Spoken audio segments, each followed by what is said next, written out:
প্রাক্তন একটা জানোয়ার, আমি জানোয়ারের বাচ্চা।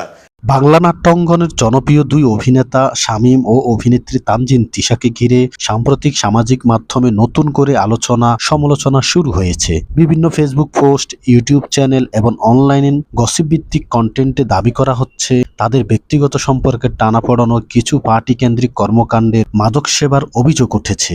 আমি অফিসে খাবার ডেলিভারি করি। আপনি এটাও করেন? তবে এখনো পর্যন্ত এইসব অভিযোগ নিয়ে তেমন বেশি বক্তব্য পাওয়া যায়নি। বিনোদন জগতের গুঞ্জন সম্পর্কে খবর কিংবা ব্যক্তিগত জীবন নিয়ে আলোচনা নতুন কিছু নয়। আচ্ছা, একটা ছেলে যদি পেপার দেয় তাকে পেপারওয়ালা বলে, আর একটা মেয়ে দিলে তাকে কি বলে? পেপারওয়ালি। কিন্তু যখন কোনো শিল্পীর বিরুদ্ধে মাদক সংশ্লিষ্ট অভিযোগ ওঠে তখন সেটি খুব দ্রুতই ভাইরাল হয়ে যায়।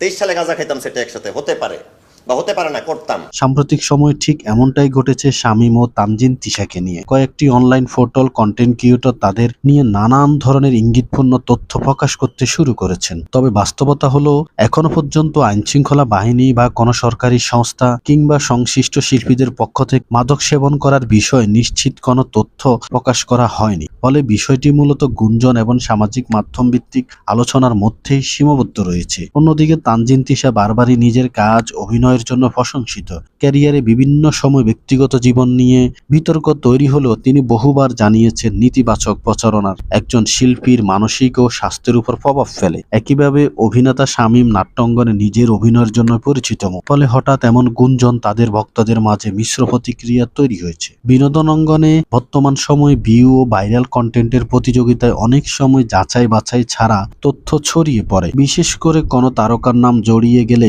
সেটি মুহূর্তে আলোচনার কেন্দ্রবিন্দুতে চলে আসে। ফলে সত্যতা যাচাই না করেই অনেক দর্শক নানান মন্তব্য করতে শুরু করেন, যা পরবর্তীতে বড় ধরনের বিভ্রান্তির জন্ম দেয়।